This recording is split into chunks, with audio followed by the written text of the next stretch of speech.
What is going on, guys? It's WrestleMania here, back with even more news. Join us now as we look at the wildest stories and rumors you need to know, including Goldberg accused of walking out of an autograph signing, the truth behind Zack Ryder's WWE return, 13-belt moan, a legendary wrestling announcer passing away, a wrestler being diagnosed with cancer, why Dominic Mysterio was disappointed with his entrance music, Jey Uso being branded the Botch King, Grayson Waller trolling fans, and much more. Goldberg accused of walking out of an autograph signing. Up first is a report claiming that Bill Goldberg recently walked out of a scheduled autograph signing. Wrestling News reported that WWE Hall of Famer Goldberg allegedly bailed on a private signing for vendor K&S WrestleFest. According to K&S, they had all their items laid out and ready for Goldberg while he was finishing a separate signing for another vendor. But once he wrapped up that signing, Goldberg reportedly said he was done, walked right past their table, and left. Their statement read, "Unfortunately, Goldberg's private signing did not happen. We had all our items laid out ready to sign as Goldberg was doing another private for another vendor. After he was done, he got up and said he was done. He walked out past our stuff and left. We are all super disappointed and frustrated. My apologies to all." There's currently no word on whether Goldberg has responded to these accusations, but we'll keep you updated. Did Randy Orton call out John Cena for one more match? Did Randy Orton just call out John Cena? Fans think so after Orton responded to Cena's recent farewell tweet. Cena tweeted, "Over 23 years, you've allowed me to have 544 matches on Raw, the most in WWE history. My favorite match is my next one, which will be our last one. Don't miss our last chance to grace the Garden Ring as we say farewell to Raw live Monday night on Netflix at 8 p.m. Eastern." Orton then replied with the text, "Are you sure about that?" along with a John Cena GIF, sparking speculation of one last face-off between the 17-time world champion and the Viper. Fans have long wanted Cena versus Orton during Cena's farewell tour. Their last major match happened during Cena's heavily criticized heel run, and many fans hope for a proper send-off, some even pushing for Orton to turn heel again to recreate their old rivalry magic.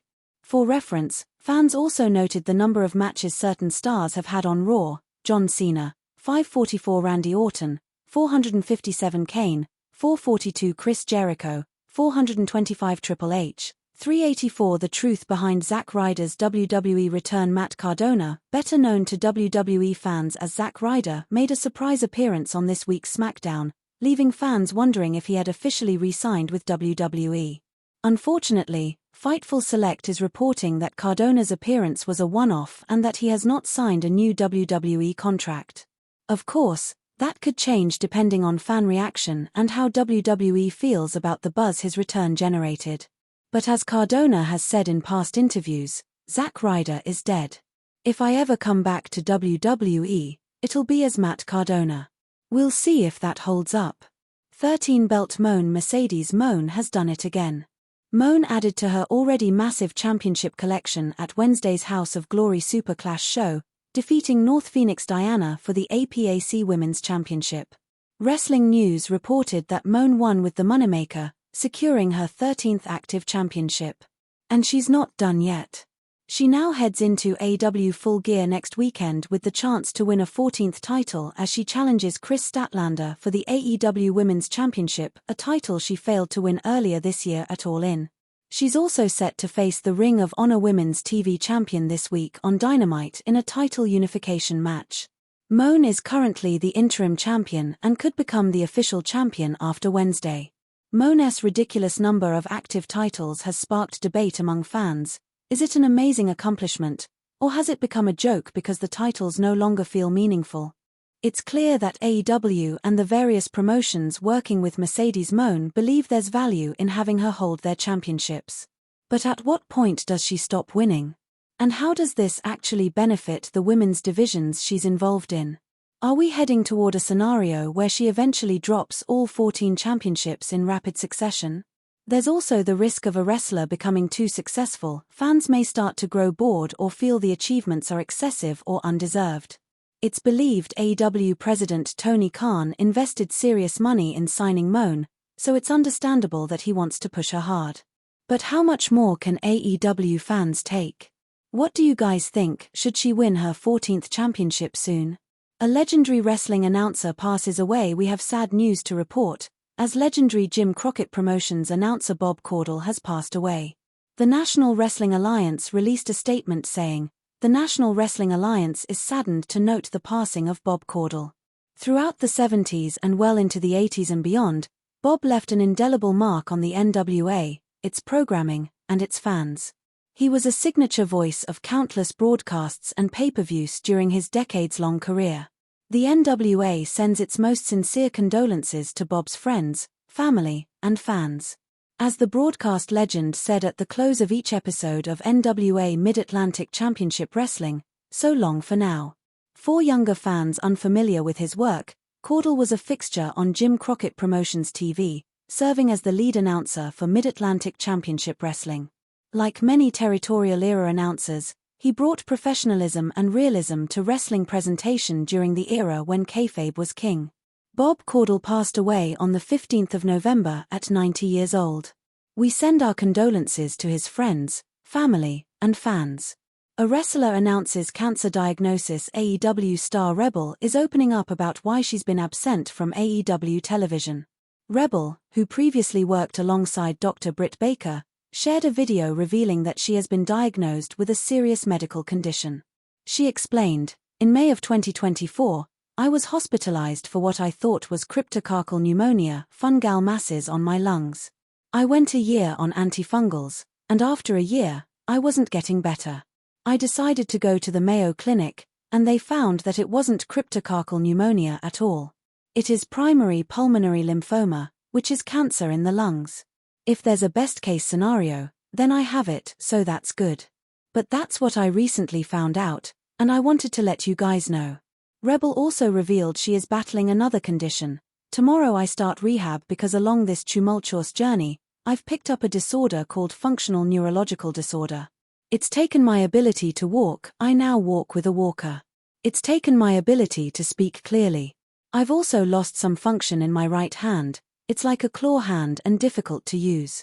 We send our very best wishes to Rebel for a full and speedy recovery."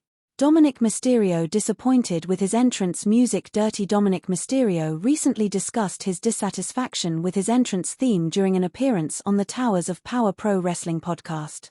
He revealed there are two themes he absolutely cannot stand: "Oh God, I wish," that, and the Judgment Day music.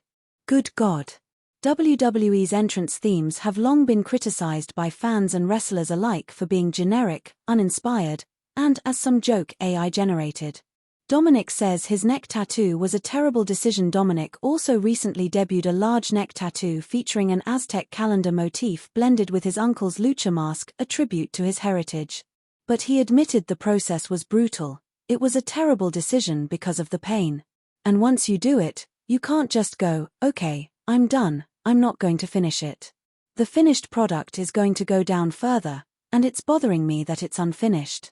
Despite the discomfort, he's determined to complete it, and jokingly called himself a sicko for taking on such a painful tattoo. Surely he's giving props to Cody Rhodes and the Great Khali for their iconic neck ink.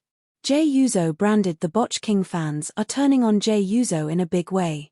His recent win over The Miz drew major backlash on YouTube, with the video on WWE's channel receiving almost a 90% dislike ratio. Fans have been labeling him a botch machine. Jey has had several notable botches in the past: his failed dive over the top rope, the awkward attempted neckbreaker that irritated CM Punk and earned him a stiff receipt, and now the latest moment, dropping The Miz on the turnbuckle. From the footage, it's clear Jey slipped, and the move could have seriously hurt Miz. While it wasn't intentional, it created a massive wave of criticism online. Even WWE commentary tried to play it off as unique and possibly intentional, comparing it to Bianca Belair's similar spot at WrestleMania 38. But Bianca's version looked controlled and safe, Jey's, not so much. Great news for New Japan Pro Wrestling. New Japan Pro Wrestling has reason to celebrate. Wrestle Kingdom 20 is already sold out. The 4th of January, 2026 show, headlined by Hiroshi Tanahashi's retirement match against Kazuchika Okada, will take place at the Tokyo Dome. NJPW is now attempting to open more seats to meet demand. They issued a statement saying they've made an emergency decision to add more seating, with details on release dates and ticket types coming soon. John Cena's hilarious championship celebration. Did Triple H give John Cena the traditional backstage photo he takes with champions after big victories? Yes, but not in the way you might think. Cena's recent Intercontinental Championship win was particularly special, as it was the only major title he never captured during his WWE career. Triple H posed with Cena backstage, but in classic Cena fashion, you can't see the champ in the photo. Grayson Waller trolls the fans at an NXT live event in Chicago. Fans thought they were witnessing a surprise CM Punk appearance when Punk's music and entrance video suddenly hit. Instead, Grayson Waller emerged, mocking Punk's entire routine. Ringside News reported, once he stepped through the curtain, Waller went all in, mimicking Punk's entire entrance. From his clobberin' time pose to sitting cross-legged in the ring, Waller made it clear he's gunning for the Second City Saint. Waller has been calling out Punk for months. This latest stunt may very well be the final straw.